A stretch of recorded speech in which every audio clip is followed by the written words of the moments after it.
De imediato, nós daremos sequência à programação deste seminário e assistiremos agora a palestra ICMS-ST, análise da decisão do STF e a possibilidade de restituição. Convido ao palco o senhor presidente da Associação de Estudos Tributários de Santa Catarina, advogado Fabiano Ramalho, acompanhando a palestrante senhora Fernanda Costa.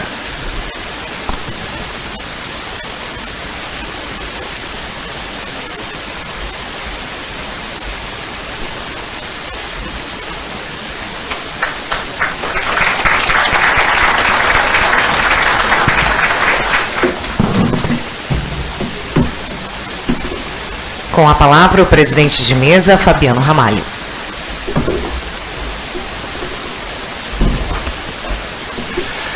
Boa tarde. Dando sequência, então, ao evento do dia de hoje, passaremos ao painel que tratará sobre o ICMS substituição tributária, análise da decisão do Supremo Tribunal Federal sobre a possibilidade de restituição com a Fernanda Costa. Farei uma breve leitura do currículo da Fernanda. A Fernanda é auditora fiscal da Receita Estadual de Santa Catarina, ex-auditora fiscal da Fazenda Federal e especialista em Direito Tributário pelo IBET, graduada em Direito pela Universidade Federal de Santa Catarina e Administração de Empresas pela ESAG-UDESC. Eu já passando a palavra então para a Fernanda, peço licença para acompanhar a palestra da plateia para poder apreciar melhor. Obrigado.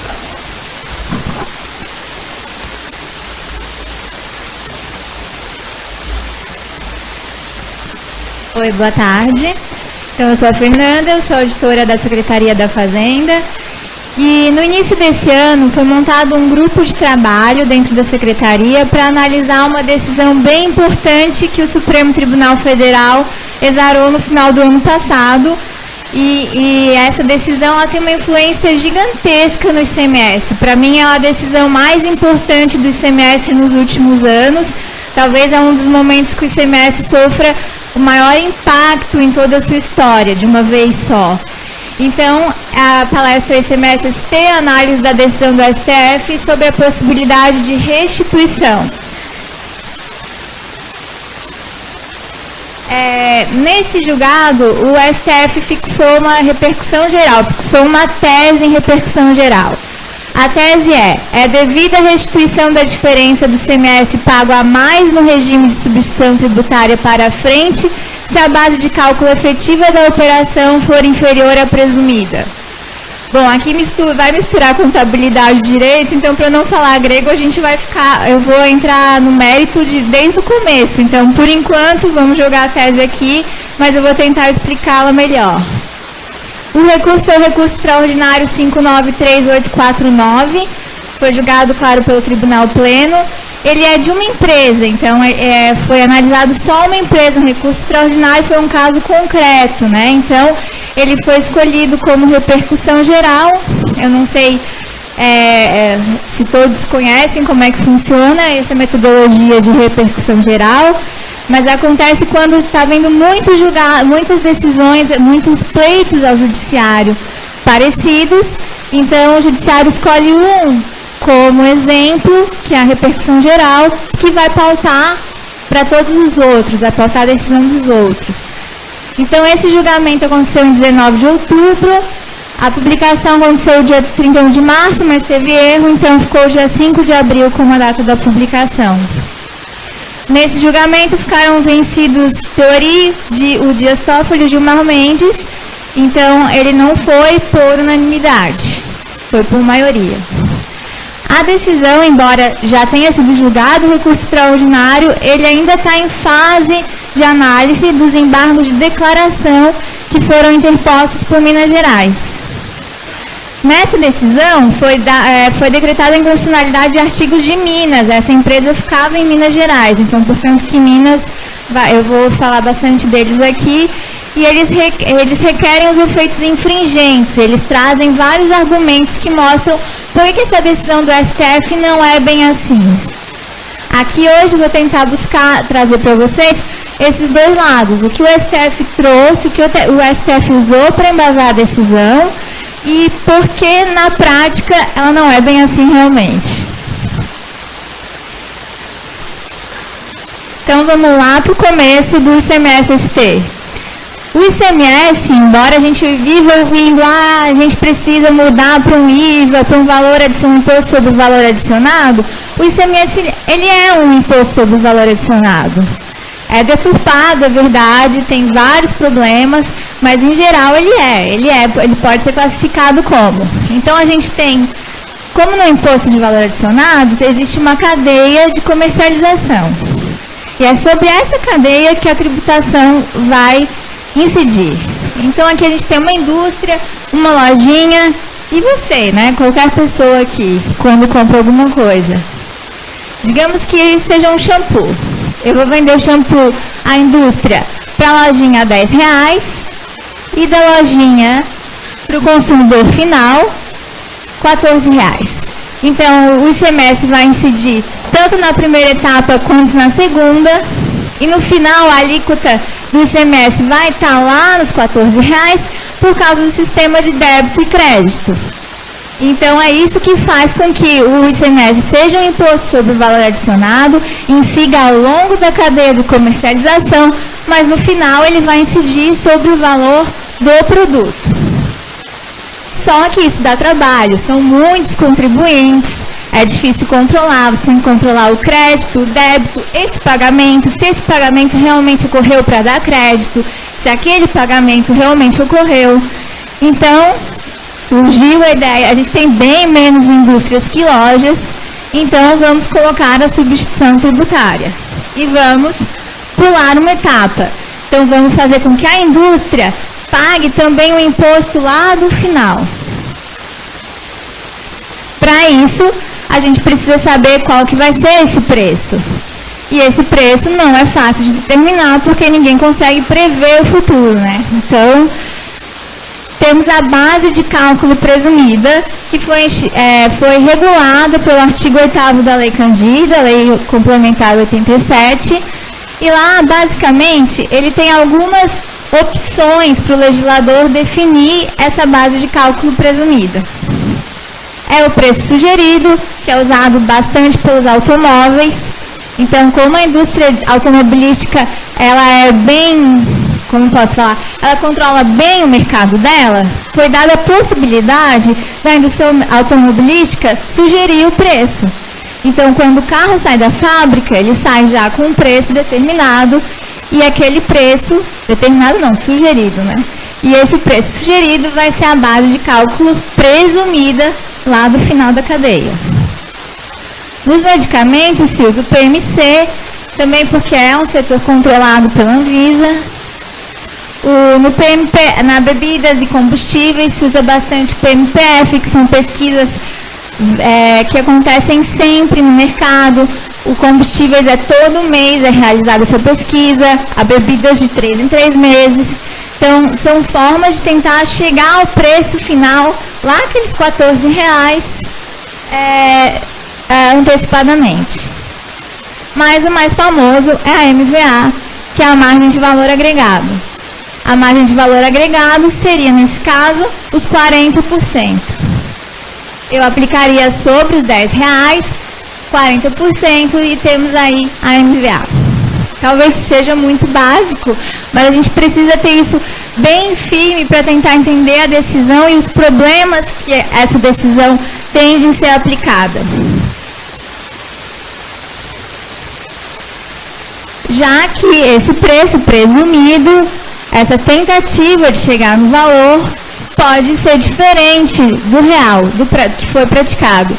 Então, se a restituição, se o valor pago foi maior do que o que foi efetivamente pago na operação, se o fisco foi lá e arbitrou 16 e não 14, e a complementação, se chegou-se a preço de 12 e não 14, essa é a discussão que durante muitos anos chegou ao judiciário, e agora o STF tentou, já tinha um posicionamento firme e ele mudou de posicionamento.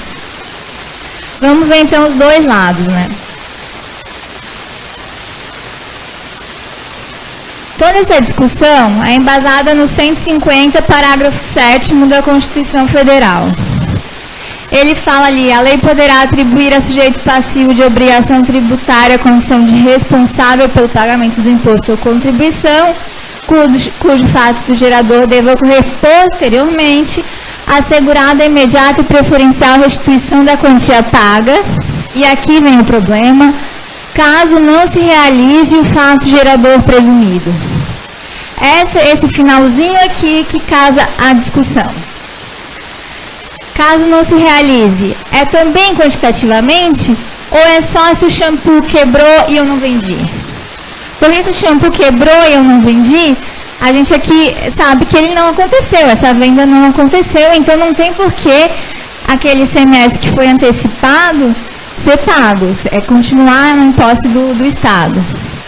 Mas e se acontecer a menor, se em vez de 14 for 12, ele também não se realizou, o fato gerador presumido, se realizou só um pedaço? E aqui o presumido, o que quer dizer presumido? Porque um presumido pode ser definitivo ou pode ser provisório. Então a discussão aqui fica, é definitivo ou provisório? As duas formas de encarar aqui chegam na mesma dúvida. Pró-definitividade, ou seja, aquela base que foi presumida é definitiva e não interessa o quanto foi vendido depois. Quais são os argumentos? A rigidez ST para frente. Ou seja, dizer que não é definitivo equivale a declarar a inconstitucionalidade desse método de arrecadação. Como a ST é baseada em presunção, ela não existe sem presunção, a partir do momento que você fala, não, essa presunção tem que ser relativizada, então a gente está tirando a praticidade, está tirando a ST das suas vantagens e o porquê dela existir. Então, esse é o principal argumento. Então, se a Constituição quis colocar a ST, se há previsão legal, será que se a gente não mudar a forma que a gente encara essa ST, a gente não está tirando ela da Constituição? A gente não está sendo inconstitucional nessa interpretação? Já que ela não vai servir no propósito que ela foi desenhada, para o propósito que ela foi desenhada? E aqui entra-se também, quando vai defender a definitividade, na própria ST e nos seus benefícios. Ela traz uma maior justiça fiscal, já que evita a sonegação ao distribuir a carga tributária entre todos, né? Então, o principal motivo da substituição é acabar com a sonegação, além de, claro, a eficiência da máquina estatal. A gente precisa de menos auditores, menos controle, porque a ST a gente precisa fiscalizar menos empresas. Só para você ter uma ideia, o setor de farmácias, ele tem cerca de 200 substitutos e 3.500 substituídos. Ou seja, a gente reduz muito quando passa a fiscalizar só o substituto e não a farmacinha lá da esquina, né? Então, a gente tem bem menos controle. Ela traz uma segurança na arrecadação, porque não tem a flutuabilidade de, por exemplo, numa crise, as pessoas deixam de pagar o imposto. Quando a farmacinha lá da esquina, ela sente mais, ela vai sentir o mercado, ela vai fazer o quê? Eu não vou pagar o meu imposto. Muito embora às vezes a gente saiba quanto ela deve, a gente não consegue cobrar. E aqui também a base de cálculo da ST é diferente do ICMS normal. Esse é outro argumento que é muito utilizado, porque a Constituição, ela fala que lei complementar irá falar sobre substituição tributária. E em outro inciso, ela fala que também irá definir bases de cálculo. Então, a partir do momento que a gente tem uma lei complementar que fala sobre substituição tributária e diz que a base de cálculo nesses casos é presumida, a gente poderia dizer, não, a Constituição deu aval para a lei complementar definir a base de cálculo. E a base de cálculo, nesse caso, não é exatamente aquela que aconteceu na prática. ela é aproximada, ela tem uma ligação com o fato gerador, mas não é exatamente o que aconteceu. Claro que na hora de fixar a base de cálculo presumida, excessos injustificáveis e desarrazoados não são tolerados. Ou seja, existe um método lá no artigo 8º da Lei Candim de definir esse base de cálculo presumida. Se estiver fora, muito fora da realidade, é claro que cabe que essa base de cálculo seja contestada.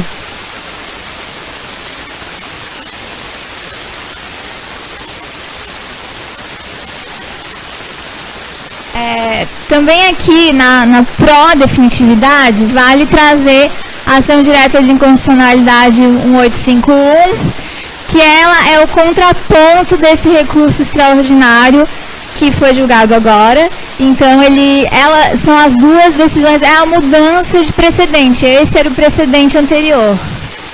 Então, aqui, o ministro Ilmar Galvão, a decisão de 2002, ele é sempre citado nessas discussões, já que o acórdão foi de relatoria dele, e ele diz que a base de cálculo não é provisória, ela é definitiva, o fato gerador é definitivo, e tudo isso baseado na comodidade, economia, eficiência e celeridade das atividades de tributação e arrecadação.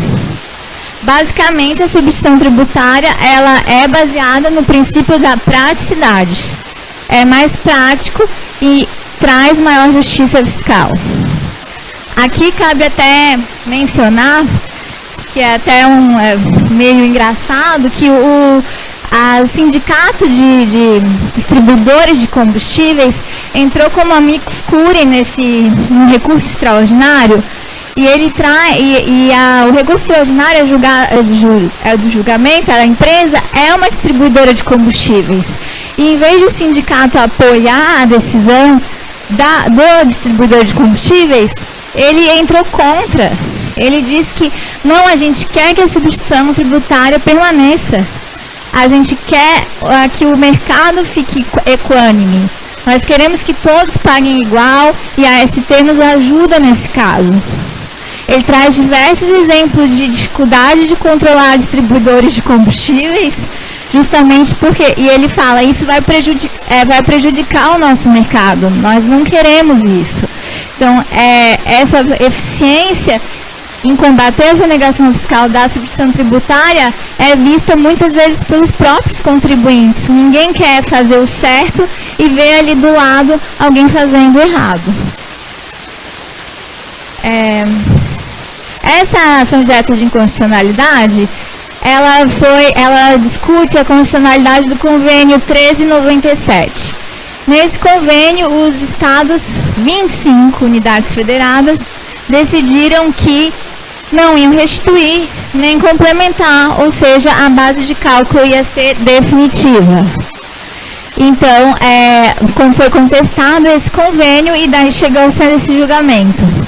Os dois estados que não assinaram o convênio foram Pernambuco e São Paulo. Quando saiu essa decisão, os governadores desses estados falaram, peraí, a gente também não quer complementar nem restituir. Já que o Supremo foi nesse sentido, a gente quer que as nossas leis saiam do ordenamento. E eles tinham leis que permitiam essa restituição, complementação. Então, eles entraram com essas duas ações diretas de inconstitucionalidade de Pernambuco e São Paulo contra a própria legislação, dizendo que o entendimento do Supremo é que não era possível fazer essa restituição, então a lei deles era inconstitucional. Aqui vem o recurso extraordinário, que é agora o recente, a mudança de paradigma. Quais que são os argumentos deles para dizer que a base de cálculo é provisória? Eles dizem que a praticidade, que é aquele argumento que sustentou anteriormente o outro entendimento, só se sustenta enquanto não viola a garantia dos contribuintes. E ele fala que a base de cálculo atrelada ao preço final efetivo é uma garantia do contribuinte. Eles usam o princípio da igualdade, mas o princípio da igualdade é balaio em todos os lugares. capacidade contributiva, que é está sempre presente em qualquer discussão tributária, e a vedação ao confisco. E eles falam também da neutralidade fiscal do ICMS. Essa débito e crédito do ICMS, eles dizem que deve ser mantida essa lógica, inclusive na substituição tributária, para o ICMS ser um imposto neutro.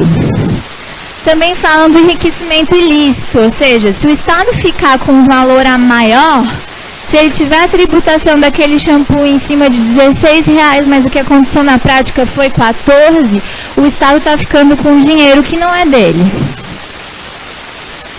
Mas o principal ponto de apoio da decisão é a nova realidade, que os Estados estariam preparados para conferir o valor real da operação. Embora o ministro Fachin foi o relator, quem conduziu a discussão no Supremo foi o ministro Barroso. E é ele que bate bastante nessa tecla, de que os Estados já estão preparados. O problema é que eles não foram lá na Secretaria da Fazenda, bateram na nossa porta e perguntaram: vocês estão preparados? Eles usaram duas premissas para isso. E as duas premissas foram: a tecnologia avançou, nós temos carros que voam, então a gente consegue ver o valor final da operação, e há estados que possuem a previsão de restituição. Esse aqui, os estados que possuem previsão de restituição, são aqueles dois estados, Pernambuco e São Paulo. Então, será que isso é verdade? É isso que eu vou tentar falar um pouquinho agora.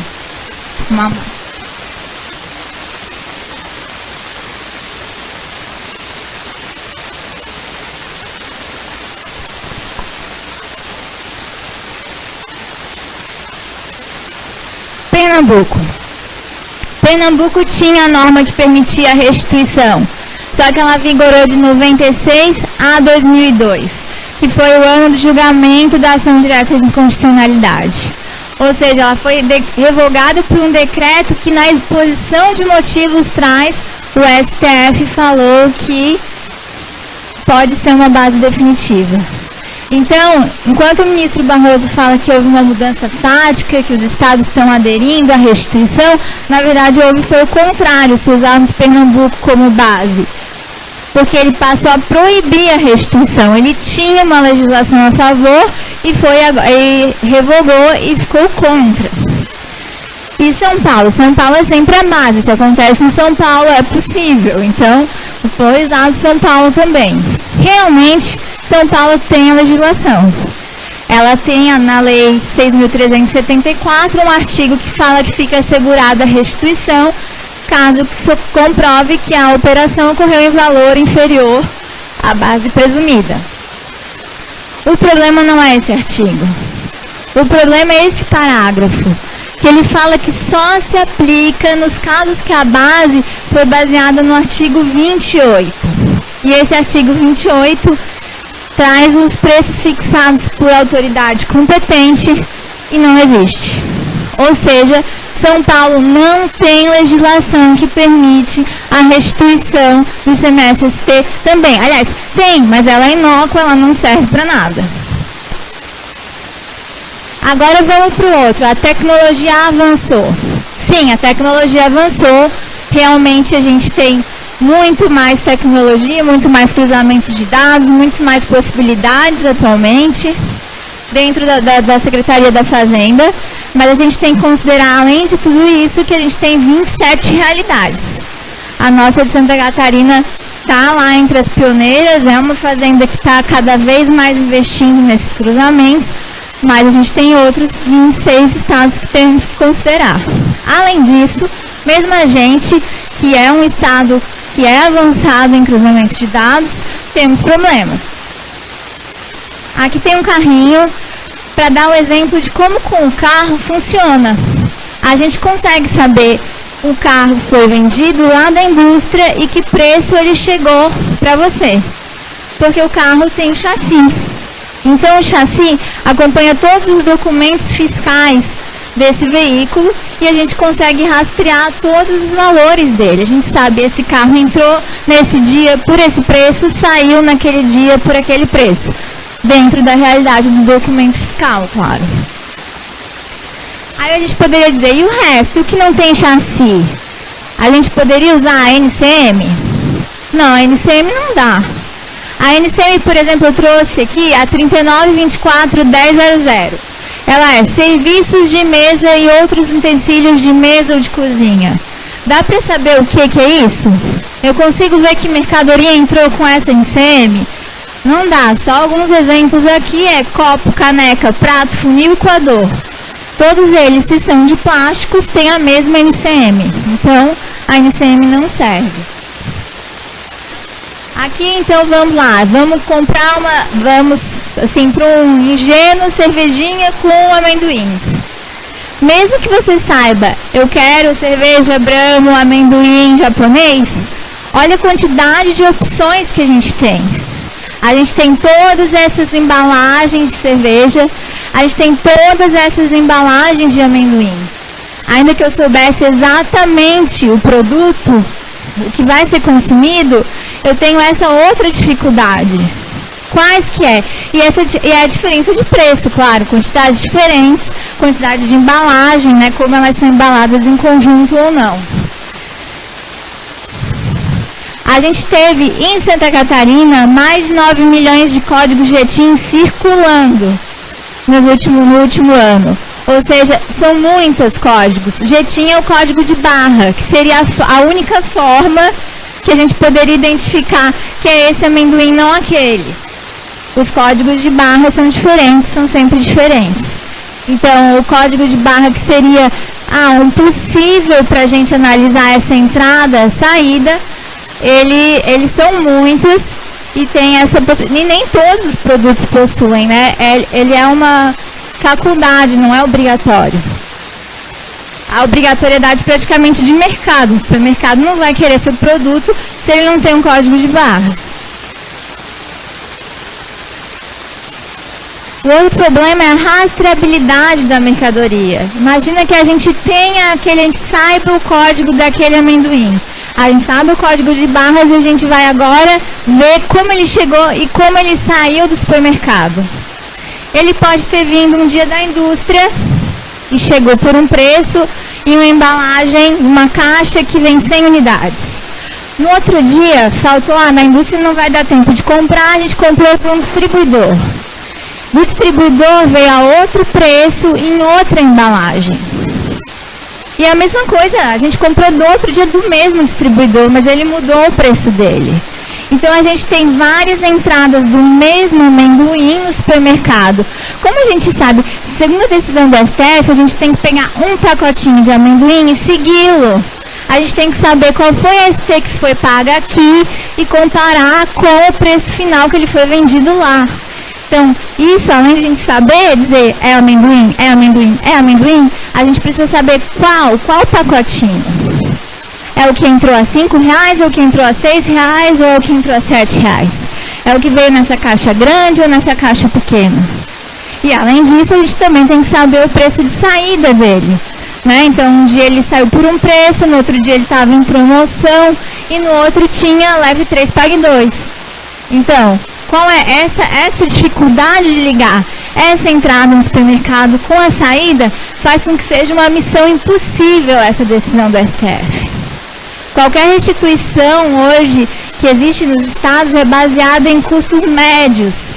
E isso é outra presunção. Então, se a gente for aplicar a decisão do STF, a gente vai acabar tendo que usar uma outra presunção. E não exatamente o que o STF quer. O STF queria que fosse rastreamento desse amendoinzinho.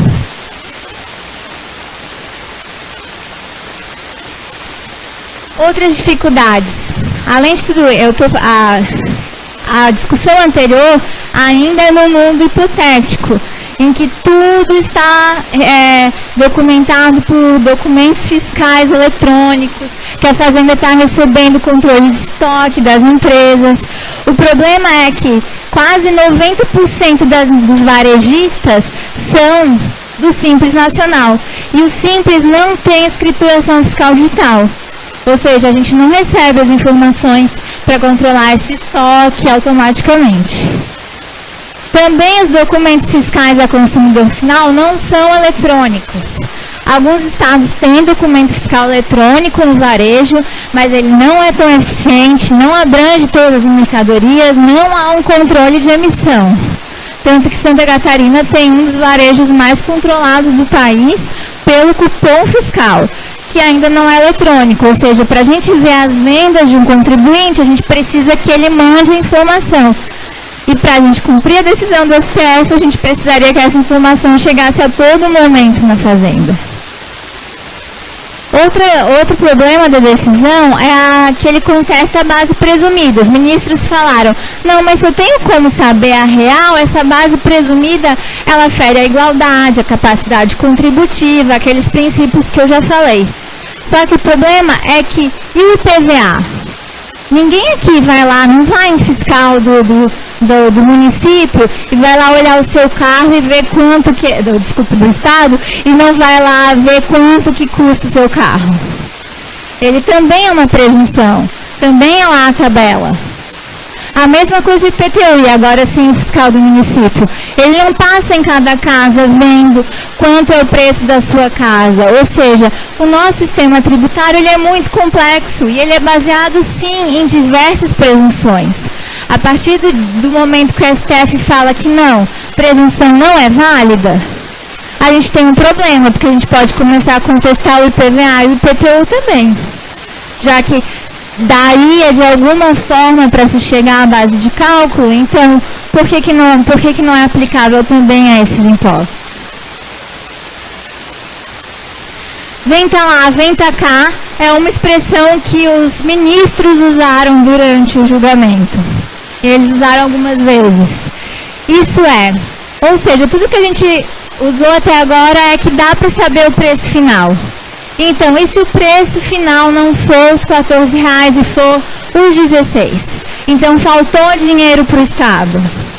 Nesse caso, a possibilidade dos Estados exigirem essa complementação, isso, embora não esteja na ementa do acordo e não esteja na tese que foi fixada no recurso extraordinário, foi discutido pelos ministros.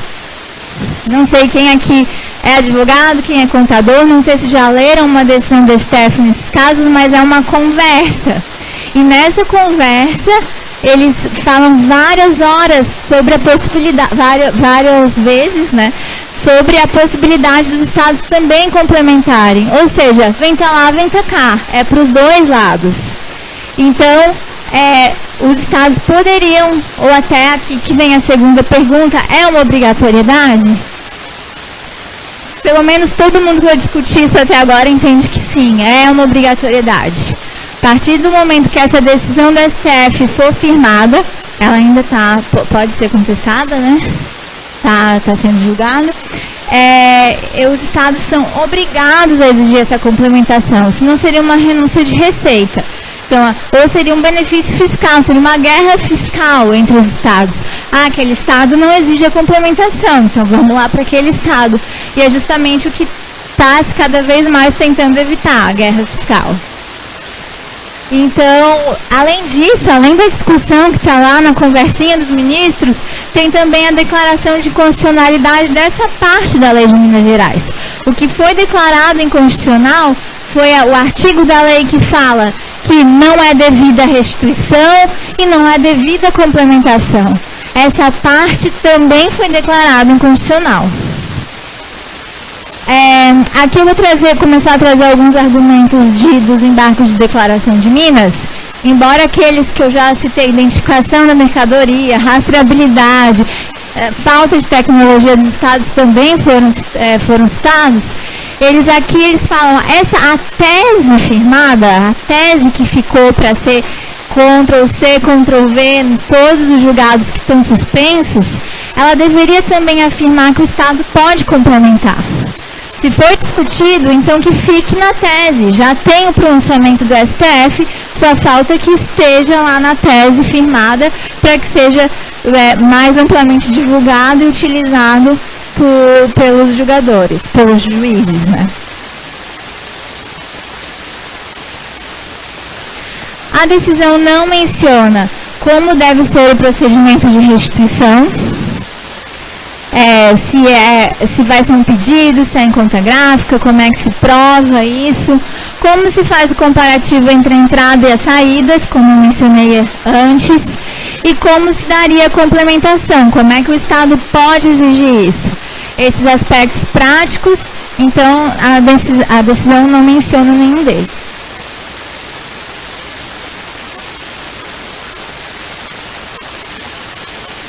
Como a decisão mudou um precedente do STF, mudou uma jurisprudência consolidada, os ministros resolveram modular os efeitos. Falando em termos de processo civil, é algo que pode ser contestado. Eles mesmos contestam em seu voto se é possível ou não, quais os efeitos dessa decisão de modular os efeitos, mas eles modularam. Então, eles modularam os efeitos, ou seja, essa decisão, como antigamente o STF disse uma coisa, agora essa nova decisão só vale para todos os litígios judiciais pendentes, submetidos à repercussão geral, ou seja, quem já entrou no judiciário antes do julgamento, e casos futuros oriundos da antecipação do pagamento de fato gerador presumido, ou seja, a ST que corresse depois do julgamento. Mesmo assim, eles não foram muito claros. Minas Gerais entrou com embargo de declaração, contestando qual é o verdadeiro termo inicial. É a data de publicação do acórdão ou a data da ata de julgamento? Porque ali a gente viu, o julgamento é de outubro, a ata foi logo em seguida. O acórdão é de abril, então ali a gente tem alguns meses de diferença, né, nesse prazo de modulação. Mais ainda, Minas Gerais traz outra alegação quanto a essa modulação de efeitos, que é o prospective overruling. Então ele fala que como é uma mudança de precedentes, então, e é uma mudança de um precedente muito consolidado, essa decisão deveria valer apenas para o futuro e inclusive não deveria valer para o caso em análise. É uma construção doutrinária mais moderna, mas se a gente pensar um pouquinho, ela faz algum sentido, né? Por que durante todos esses anos foi determinado de uma forma, que seria daquela forma, os estados agiram daquela forma, e de repente o STF muda de posição e quem entrou no judiciário pode, já tem esse direito? Por que a gente não fala, ok, você tem esse direito, mas a partir de hoje, daqui para frente você vai ter? Isso eu acho que é uma forma de modular os efeitos que é um pouco mais justa, no caso, já que é uma mudança, foi para o lado diametralmente oposto. Vamos ver o que o STF vai falar, né?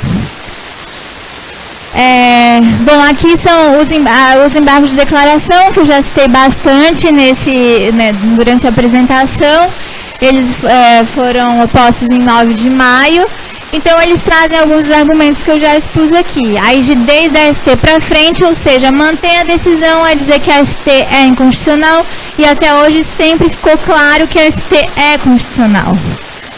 O termo inicial da modulação dos efeitos aqui, a tese firmada deveria ter explicitado a possibilidade dos estados exigirem a complementação, o prospective overruling e os efeitos patrimoniais anteriores ao mandado de segurança, já que essa discussão aqui, os ministros permitiram no mandado de segurança que a empresa se creditasse em conta gráfica de tudo que ela achava que era devido, então em períodos anteriores, o que as súmulas 269 e 271 do STF dizem que não é possível.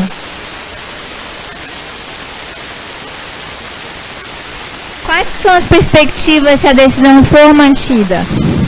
Embora eu vou agora dar minha opinião pessoal, como eu sou formada em Direito, e em tese no Direito, quando se dá princípio, sim, eu também acho que a base de cálculo da ST devia ser aquela real, devia ser aquela que realmente aconteceu. Mas, no caso, a gente tem outro problema, e isso pode descompensar totalmente o nosso sistema tributário. E é nesse sentido o voto do Gilmar Mendes, inclusive. Ele fala, a gente tem algo que está funcionando, que evita a sonegação, que mantém um certo equilíbrio, então talvez a gente deva ir por esse lado. ele tem os seus princípios, ele respeita a Constituição de alguma forma. Embora, sim, no direito bonitinho eu concorde que não deveria existir. Não deveria existir nem a substituição, talvez, né? Então, mas mantida a decisão, mas eu falei tudo isso para dizer que eu pessoalmente torço para o embargo de declaração serem acolhidos e terem efeitos infringentes e a ST ser mantida como ela foi até hoje. Mas se for mantido, o que a gente tem? Talvez a ST vai ter que sumir de alguns setores. Alguns setores da economia a gente vai ter que tirar a substituição tributária porque é inviável o controle da restituição e da complementação. Talvez a ST seja agora vista como um débito e crédito. Ela é recolhida antecipadamente, ela vai lá para a escrita fiscal do contribuinte como um crédito e depois o contribuinte vai lá e faz um débito. Por que faríamos isso? Porque daí você garante que o grande, que é aquele que tem mais poder aquisitivo, pague um determinado valor para o Estado, enquanto que talvez o pequeno a gente não vai conseguir cobrar. Ou não sendo esses dois, porque são radicais, a maioria dos estados não quer mexer na substituição, mesmo com essa decisão. Então, o mais provável é um aumento das obrigações acessórias. E assim, contador chora e a gente também, porque quanto mais obrigação acessória tiver, pior de controlar, mais bagunçado fica, o sistema é caótico para todos os lados, mas não tem como funcionar sem mais obrigações acessórias, mais controle das mercadorias, mais preenchimento correto dos documentos fiscais. Então seria a restituição, um processo de restituição dos moldes que seriam possíveis você dizer, não, realmente esse contribuinte deve ter restituição, vai ter vários requisitos, tem que provar várias coisas, então realmente vai ser um pedido difícil. Então eu acho que a realidade, as perspectivas são essas.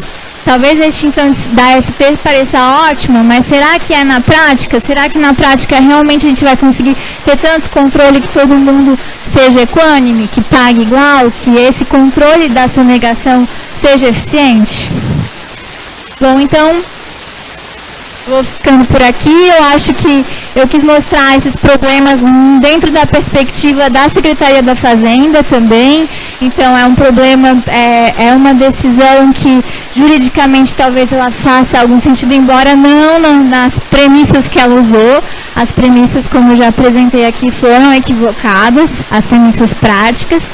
Mas, então, foi só uma passada, uma visão geral. E qualquer coisa, estamos aí.